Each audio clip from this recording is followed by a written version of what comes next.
Okay, so for the ones that do not know me, I'm Alvaro Ortega.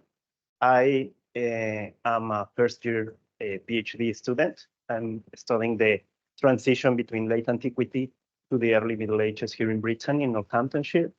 However, and also with this, I try to study transition conceptually, like theoretically. But for this session, I wanted to just maybe have the opportunity to show a little bit more about previous studies that I have done and some of the research interests that I have. So this is the title. Sounds right. And it's Body and Blood, Diet and Social Status of the First Settlers after the Conquest of the Taifa of Huelva by the Kingdom of Portugal. It was a research that I did during my master's studies in the University of Évora and the Sapienza Universidad de Rome. And it was held in the Laboratorio Hércules in Portugal. Okay. The objectives of this study was to analyze diet and some mobility evidence of the population, to understand through stable isotopes analysis in bone collagen how social and cultural factors could influence foodstuff decision-making, and to look for possible differences in husbandry and agricultural practice. Okay, so a little bit about Cacela. The place is called Cacela-a-Velha, and it's here. It's located just 50 kilometers away from the border with Spain. It is South Portugal. This is the Algarve region. And it's called just Cacela. Cacela-a-Velha means Cacela, the old one. A little bit about the history of this town is that it was founded during the Caliphate of Cordoba, and then during the Almohad occupation of the peninsula, Iberian Peninsula, it was like its golden age, let's say so, because it was the most important, well, or the main military port in the west part of the peninsula. Then it happened, and in that period, it was necessary like to build even some neighborhoods outside the walls of the town. However, when the Almohad empire or caliphate lost the battle of Las Navas de Tolosa in Spain, the population started to decline at a point that all those neighborhoods that were built outside the walls, they were completely abandoned. And then happened the conquest by the military order of Santiago in 1240, I think, yeah, 1240, and those places were already abandoned when the Portuguese arrived. A little bit about the place. Okay, so it's a stable isotope study, and so I need bones, and the bones came from the second part. It's in the part that is outside the walls, as you can see. And for stable isotopes, you need to create a baseline, and for that baseline is necessary animals. So faunal samples were from another excavation that happened like 6 years after this excavation, and are from a silo where many remains were found. And for this were used 42 human samples, 28 faunal samples.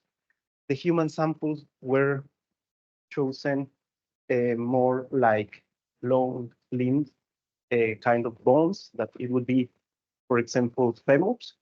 And that was because femurs had the characteristics that the turnover rate of a femur happened in a lower kind of rate, in which osteoblasts, that are like the cells of the, let's say, the cells of the bones, would take 20 more or less years to change.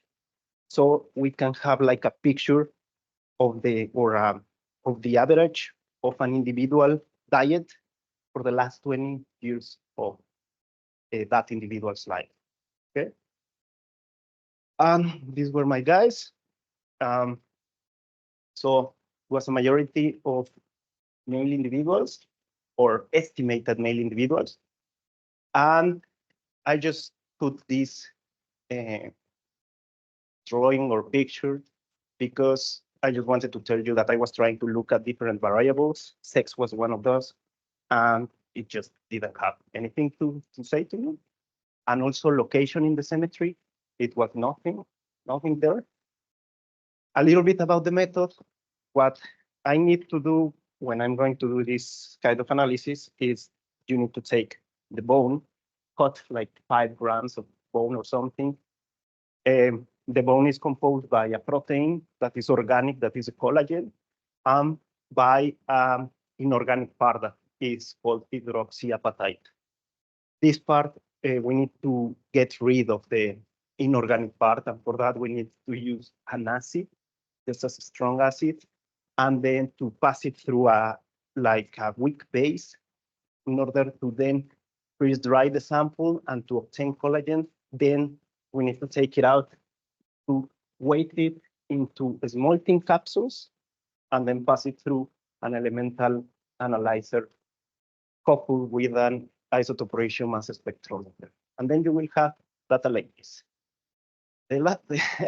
This is a little bit of a mess, but as you can see here in the x-axis, you can see the ratio of carbon, the delta 13C. Here in the y-axis, you can see the nitrogen. The carbon will tell you information about, for example, different kind of plants with different photosynthetic pathways. C3 plants, that it would be the ones that are almost everywhere, and most of the plants that we consume are C3 plants.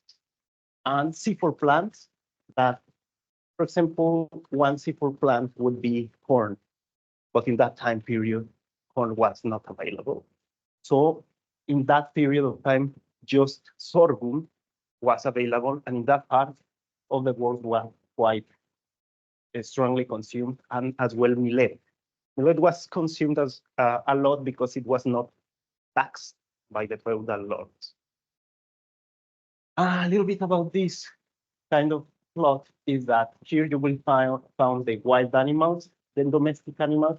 Something interesting was to see this group of as well cattle and ovicaprines that were extremely high in nitrogen values. This would mean maybe that the place that they were grazing was really fertilized, or that it could be because of they were from somewhere else. Okay, and here are my guys. So the humans were really dispersed, extremely dispersed. So there are some people whose main source of protein were vegetable, like pulses, for example, while there were other people that maybe they had a higher consumption of different plants, sorghum or millet, but as well bivalves, such as, or no, I don't know, like oysters or some types of plants. Some others that probably they were eating more pigs, chickens, and maybe like fishes. And as well some others that were just in the general that they were just eating more C3 plants with a higher intake of domestic animals.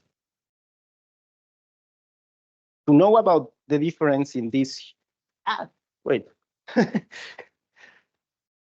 then I analyzed as well sulfur, and sulfur, that it would be this one, would give you a kind of information about if the guys were local or non-local, because sulfur gives you information about how close a person grows, close to the sea, or if it's just inland.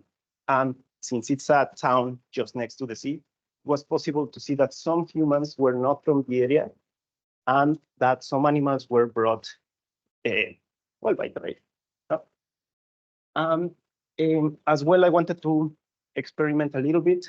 So I went and I compared with some other sites from the same time period. And I found similarities between these 3 places.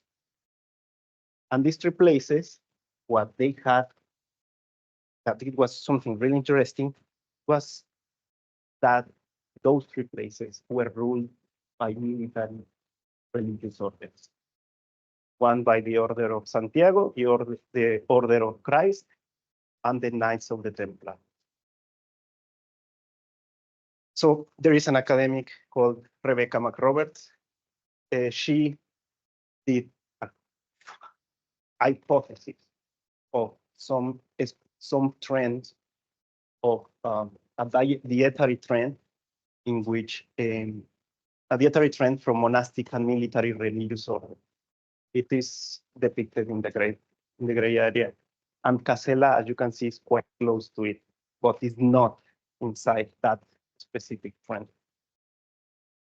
And so some of the things that could influence diet definitely in my population, it was, of course, religion. Religion was different. It was perceived extremely different in the past than today. And for example, moments of nutritional distress would cause increases or decreases in nitrogen values. So I wanted just to read you a quote of Catherine of Siena, Saint Catherine of Siena, that will reflect a little bit about the cosmovision that these people were living. Yes, in this time period and the cosmovision that they had. It says, in hunger, one joins with Christ's suffering on the cross. To serve, because to hunger is to expiate the sins of the world. So you can imagine if these kind of practices, as well as Lent, as well as to fast, were constant. And if you take into account that in the whole calendar of 365 days, what more or less in that time period, 150 days, you were not able to eat meat. And then if you put a little bit of a kick, and you say that that population was ruled by the Order of Santiago, so those things were more even more strong. Let's say those beliefs and those kind of dietary, I don't know how to say, restrictions. Yeah, dietary restrictions were even more marked in this kind of place. So some conclusions that I could arrive is that there were diverse husbandry practices. We could see a really heterogeneous diet with trade evidences, and probably that the religion part, it was something that took a huge role in the development of that specific population diet. And well, that's all.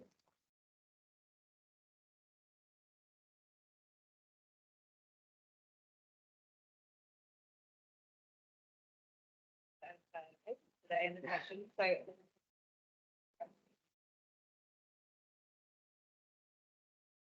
Yes.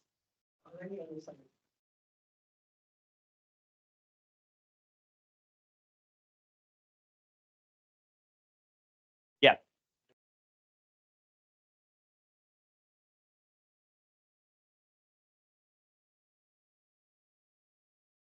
Yeah. Something that I forgot to say is that this was just a part of a bigger project called Transcultural.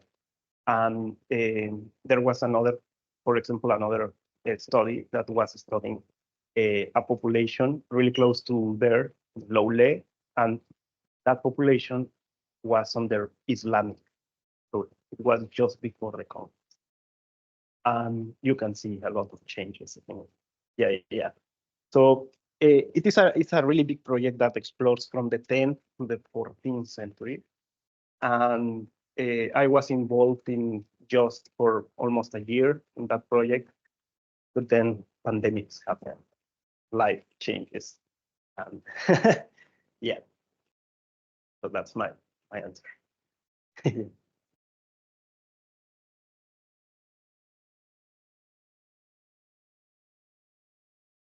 Thank you very much.